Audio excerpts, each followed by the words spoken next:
I signed a directive declaring a high-profile person a fugitive from justice. This person is wanted by the OSP to answer charges in respect of several cases, including the following.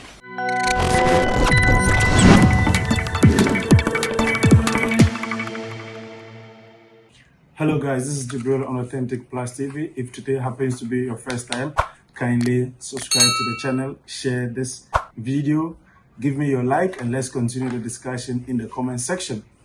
Ghana today is the hottest place in Africa. If you are not in Ghana now, then you are not anywhere, because the resetting agenda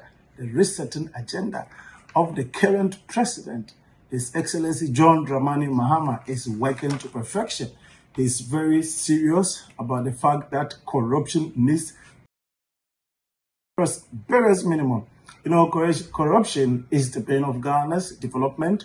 If corruption still persists in Africa, Ghana, anywhere, Ghana or that country would not see any development, because the very few people will be enjoying these monies at the expense of the majority. And for that reason, the president is bent on ensuring that Ghana gets better out of the revenues that belongs to the nation. And now there's an interesting case that is developing in the country. The special prosecutor in the person of Mr. Kisi Ejabin, who was appointed by the previous government, the previous administration. The current president has allowed him on. He's working, and he's made a revelation, and which is very, very, scary, to the extent that the former finance minister, who happens to be the main architect of most of the issues that have been leveled against him, needs to appear before the office of the special prosecutor to answer questions. But the man is running. He's running helter-skelter and playing mouse and cat games with the office of the special prosecutor. Instead of appearing himself, he gives letters through his lawyers that he's on medical leave, blah, blah, blah, moving here and there, that he needs to see his doctors and blah, blah, blah. He's running away. Communication have gone on for some time. And now, what is happening? That necessitated that the special prosecutor brought the issue to the public domain was the fact that, as communications have been going on, wanting him or pressing that the former finance minister appear before him to answer questions on just four cases. Just yesterday, on the 11th of February, the house of the former finance minister was raided by 12 unidentified men who were in military uniform. And so the moment this happened, the lawyers for the former finance minister communicated to the office of the special prosecutor that there have been a raid in the house of the person he's seeking to interview. But they want to find out if it is coming from their end so that they don't make any report to the police cleverly.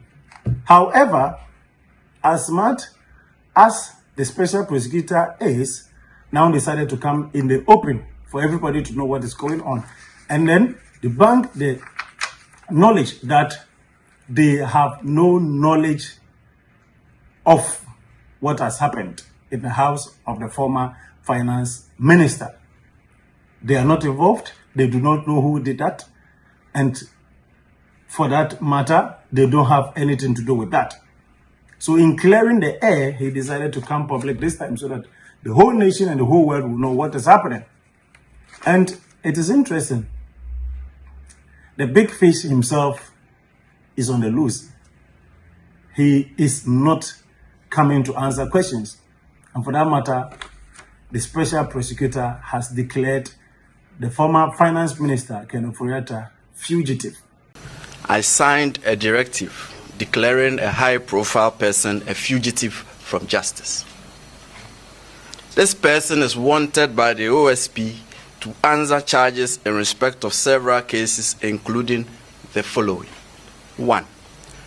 Contractual arrangements between Strategic Mobilization Ghana Limited and the Ghana Revenue Authority for the stated objective of the enhancement of revenue assurance in the downstream petroleum sector, upstream petroleum production, and minerals and metals resources value chain. 2. Termination of a distribution, loss reduction, and associated network improvement project contract between the Electricity Company of Ghana Limited and Beijing Zhaochen Technology BXC. 3. Procurement of contractors and materials and activities and payments in respect of the National Cathedral project. 4. Activities and payments in respect of a contract awarded by the Ministry of Health, initially commenced by the Ministry for Special Development Initiatives to Service Ghana Auto Group Limited for purchases and after-sales service and maintenance of 307 Mercedes-Benz Sprinter 305 CDI ambulances for the National Ambulance Service. And 5. Payments out of and utilization of the tax refund account of Ghana Revenue Authority. Ladies and gentlemen of the media, the fugitive's name is Kenneth Nanaya Oforiatta. Mr. Oforiatta is 66 years old. He was the Minister of Finance of the Republic between 2017 and 2024. Mr. Oforiatta left the jurisdiction on or around 2 January 2025. On 24 January 2025, the OSP communicated to Mr. Oforiatta that the OSP considered him a suspect in respect of 4 of the cases described above.